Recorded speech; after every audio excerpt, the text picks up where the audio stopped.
Bayangkan mengetahui bahwa ada monster tepat di dekatmu. Bayangkan mengetahui bahwa monster ini mampu membunuh manusia manapun di bumi. Dan semua itu karena mereka hanya melihat foto wajahnya. Ketika monster ini ada di jalur perang, secara harfiah tidak ada yang bisa menghentikannya. Tidak ada senjata yang diciptakan manusia yang mampu memperlambatnya. Bayangkan mengetahui, di era media massa, klik dan berbagi, berita 24 jam, ponsel pintar dan media sosial tak terbatas yang menghubungkan miliaran di seluruh dunia, bahwa satu gambar nyasar monster ini bocor di tempat yang salah dapat menyebabkan akhir dari dunia seperti yang kita kenal. Dan hari yang menentukan dan menakutkan ini bisa datang kapan saja. Selamat, kamu sekarang tahu bagaimana rasanya menjadi Dr. Dan, pemimpin peneliti organisasi SCP yang pemarah dalam kasus SCP-096. Anomali itu sendiri tidak memerlukan perkenalan. Pria pemalu yang terkenal dan pembunuh massal telah menghantui mimpi buruk para ahli organisasi selama bertahun-tahun. Tapi tidak ada yang lebih dihantui oleh hal ini selain Dr. Dan sendiri. Selama lebih dari 1 dekade sekarang, dia sangat yakin bahwa ada satu solusi untuk masalah 096, pemusnahan dengan prasangka ekstrim. Di benaknya berpikir bahwa 096 pernah benar-benar ditahan adalah ilusi.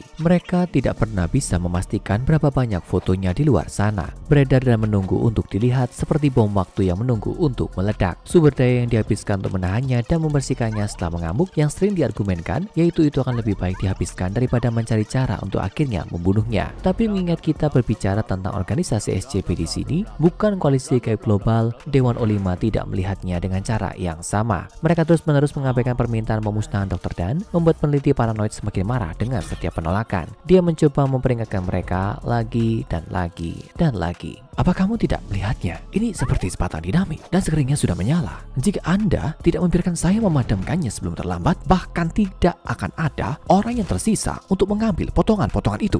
Tapi permohonannya seperti hanya menuju ke telinga tuli. Sampai tentu saja insiden 096-1-A. Hari yang gelap dan berdarah masih dilihat kembali dengan rasa malu dan ngeri, bahkan oleh anggota staf organisasi yang paling tangguh sekalipun. Itu adalah hari di mana SCP-096 memberi semua orang rasa pembantaian massal yang benar-benar mampu dilakukannya. Dr. Dan bahkan tidak ada saat mulai ada kelolosan tahanan. Dia melakukan ekspedisi di pegunungan bersalju di mana 096 pertama kali ditemukan, mencoba menemukan petunjuk tentang asal-usulnya yang sebenarnya. Komandan kedua Dr. Dan, Dr. Alexei, juga cukup beruntung berada di luar area penahanan saat pria pemalu melarikan diri. Menurut wawancara yang dia berikan pada sidang tanya jawab, dia berada di ruang istirahat memanjakan dirinya dengan secangkir kopi hangat. Semua anggota lainnya ditugaskan untuk penahanan dan penelitian 096 berada di dekat ruang penahanannya. Sebuah kubus raksasa yang terbuat dari metal yang diperkuat, mengamati langsung dari data yang dikumpulkan dari dalam kubus. Seperti biasa, sensor menunjukkan bahwa 096 sedang mondar-mandir di dalam. Untuk alasan yang jelas, organisasi tidak mengadakan pengawasan visual langsung apapun di 096. Itu tidak sebanding dengan resikonya. Tapi apa yang tampak seperti hari yang tenang tiba-tiba berubah menjadi gila. Monitor mulai menunjukkan data yang menakutkan, menunjukkan kelolosan tahanannya akan segera terjadi saat tertampar makhluk di dalam kubus bergema melalui dinding metalnya. Beberapa mencoba lari, yang lain melakukan semua yang mereka bisa untuk melakukan prosedur darurat. Sementara penjaga bersenjatakan senjata berat bergegas masuk ke ruangan.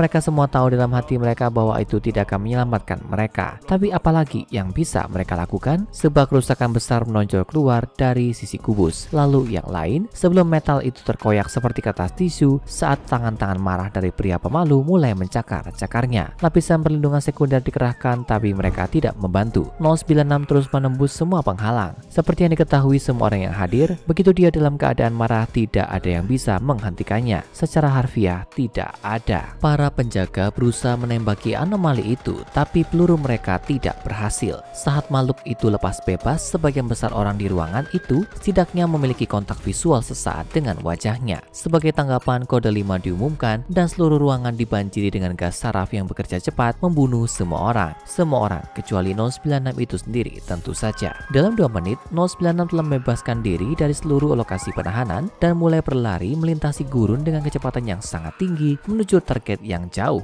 Organisasi perlu bertindak cepat dan menemukan cara untuk menghentikannya sebelum menghantam pusat populasi, di mana jumlah korban tewas akan meroket. Tim Echo Romeo dikirim untuk mengejar makhluk itu dengan helikopter penyerang bersenjata berat. Sementara GTT Tau 1, satuan tugas yang terspesialisasi dalam penahanan dan penanganan SCP-096, terus terus maju untuk mengidentifikasi target anomali yang ditunjuk 096-1 dan untuk memindahkan warga sipil lainnya dari bahaya. Dr. Dan diperingatkan tentang situasi bencana dan menawarkan bimbingan kepada ketua tim dari jauh. Helikopter Echo Romeo mengejar 096 nyaris tidak bisa mengejar. Dr. Dan merekomendasikan untuk mencoba setidaknya memperlambat makhluk itu dengan tembakan senjata berat. Meskipun dia tahu benar-benar menghentikannya tidak mungkin. Seorang anggota tim menggunakan senapan anti-material XM500 yang dimodifikasi untuk menembakkan beberapa peluru ke makhluk itu. Tapi bahkan tembakan yang melewati kepalanya tampaknya tidak berpengaruh padanya. Tapi setidaknya mereka mengunci arahnya sekarang. 096 selalu bergerak dalam garis lurus langsung menuju sasarannya, menerobos rintangan apapun yang menghalanginya. Ini berarti arah yang dituju relatif mudah dilacak dan orang-orang di jalur lintasannya bahkan lebih mudah untuk diselamatkan. Tapi ini adalah pekerjaan bertekanan tinggi yang diberikan untuk GTT Tau 1. Tau 1 melewati Echo Romeo dan 096 dalam serangkaian 8 V22 Ospreys, berharap melampaui harapan mereka bahwa bisa lebih cepat dari makhluk itu karena ada beberapa kota berbeda di jalurnya. Tapi sekali lagi terima kasih kepada satu-satunya Dr. Dan, Echo Romeo dan Tau 1 yang memiliki senjata rahasia yang belum pernah dimiliki kedua tim sebelumnya, yaitu Scramble. Scramble adalah program komputer canggih yang dibuat oleh Dr. Dan dengan bantuan Dr. Alexei yang dikodekan ke dalam mikroprosesor untuk dimodifikasi menjadi kamera dan kacamata pengaman. Program ini telah diberi data rumit tentang setiap detail wajah 096 dan seperti namanya ketika menemukan data visual itu dalam kehidupan nyata, program itu mengajaknya tanpa bisa dikenali. Secara teori akan jauh lebih aman bagi operator yang berada di sekitar SCP-096 tanpa mengaktifkan status kemarahannya.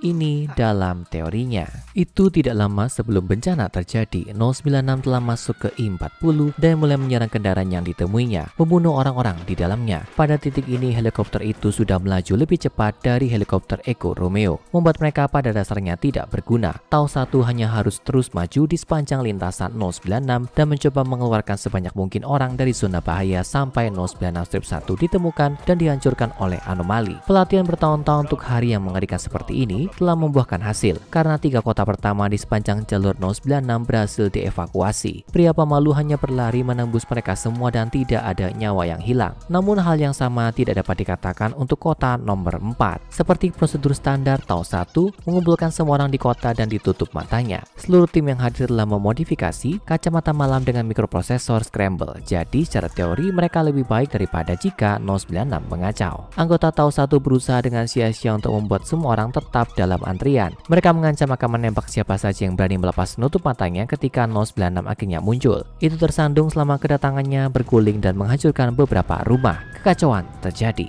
Beberapa orang secara naluriah melepas penutup mata mereka untuk melihat apa yang sedang terjadi, dan anggota Tau 1 yang panik mulai menembaki kerumunan. Jeritan warga sipil dan rentetan tembakan semuanya ditenggelamkan oleh ratapan mengerikan 096 itu sendiri saat merobek semua orang dan segalanya untuk membunuh jiwa-jiwa malang yang telah melihat wajahnya. Dan mengingat berapa banyak yang telah melepas penutup matanya selama kekacauan awal, SCP-096 memiliki jumlah besar penduduk kota dalam daftarnya. 096 menemukan dan mengambil 096-1 yang asli, orang yang pertama kali melihat sekilas wajahnya dan menyebabkan semua ini. Tapi dalam skema besar dia hanyalah satu tubuh lagi ditumpukan hari itu. Meskipun tentu saja maksud kami ini dalam arti metaforis murni. 096 tidak pernah meninggalkan seluruh tubuh. Operator organisasi yang hadir dapat mengetahui apa yang menyebabkan semua kegilaan dan kematian ini. 096-1 telah menjadi pendaki gunung amatir dan menghabiskan liburannya dengan mendaki di sekitar pegunungan manapun yang bisa dia akses, termasuk pegunungan yang pernah dihuni 096 sebelum penangkapan dan penahanan awal. Tapi dia belum benar-benar melihat 096 dalam perjalanan yang menentukan itu, yang telah dia lakukan lebih dari 1